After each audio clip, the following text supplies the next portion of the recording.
Hi, I'm Mike with Dead Air, and today we're going to talk KeyMo, a little installation and kind of how to use and how to clean, and let's get into it. So this is 1 3/8 threaded, obviously. We'll just screw it in the old Nomad here. You've got a TL1 tool for the accessory, TL2 for the suppressor, so we'll just lock these together. You can put a little Loctite on here if you'd like, or whatever kind of thread locker makes you happy. I like to just give it a good solid tightening. Okay, I've got this Sandman S, very common. They all have a KeyMo on them, and we'll take this apart and put it back together and give you a few tips on it. What you want to do is, if you drop it in dirt or it gets a little gritty, or for whatever reason you want to clean it, maybe you want to replace the detent plate or spring or what have you, you're just going to pull this stop down, and then you'll let the locking nut pass over it. Then it'll be super easy to pull down after that, and that will take it apart. So you've got 3 parts: the detent plate, the spring, and the locking collar, lock nut. The spring can go on either way, it does not matter. You just need to make sure that the stop on the detent plate is facing up as you slide this down on, and then you're going to thread the locking collar on. Now I'll just pull it down each time to pass. This is kind of a common mistake that people make sometimes, and I'm going to show you what this situation looks like, and that is to have these 2 things, the can, the mount, and the locking collar, not properly timed. Now I'm gonna take it out of proper time. Now it's 1 revolution off. So check this out. It won't go on correctly. When I tighten it all the way back to the stop, it's still loose. If you see this, you've taken it apart to clean it or what have you, you want to then give it 1 more.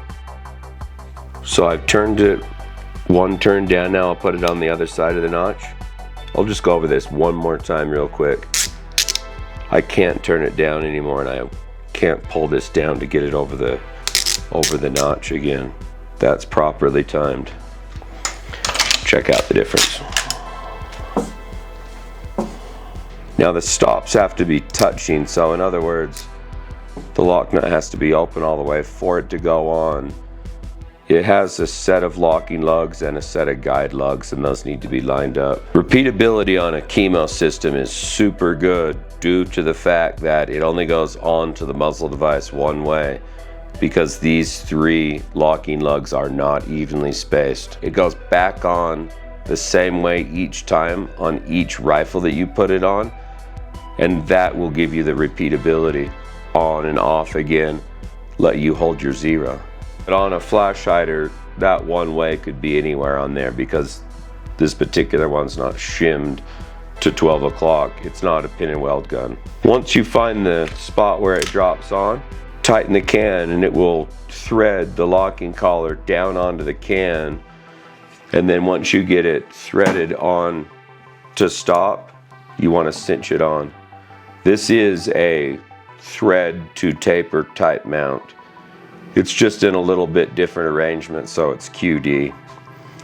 Now when you go to take it off, you never have to touch the locking collar. You just touch the can. Now I'm going to break that seal of the taper and then turn it till I get back to the stops, and then it'll come right back off. Now let's say, and this is a very easy way to get it very locked on, you take a hot can, put it on another rifle, shoot it, let it cool off so that you can very easily touch it. You come back to it later and everything's cold. That will be super tight on there. I'll tighten it on really tight here to kind of show you how to deal with that. Carbon locking, any kind of thing that makes that tight. This is a square jaw pair of Nip-X pliers. You could use a crescent wrench or whatever your preferred way to grab with the two flats is. Then I can now unlock the locking collar without breaking the tape or removing the can. Once I do that, now it'll be all loose, and then you can take it off there. Kind of a fun thing to know. It does make an audible clicking sound, and we decided to put that in there to give it an audible sound. After it's been put on and off enough times, some years down the road, say, if that sound goes away, it will not affect the way that it works. We chose to put those audible clicks in there, but they do not have to be in there. So whether it's making that noise or not, it will still work the same exact way. So, but if you choose to, if that bugs you, hit us up, let me know. Well, thanks for watching.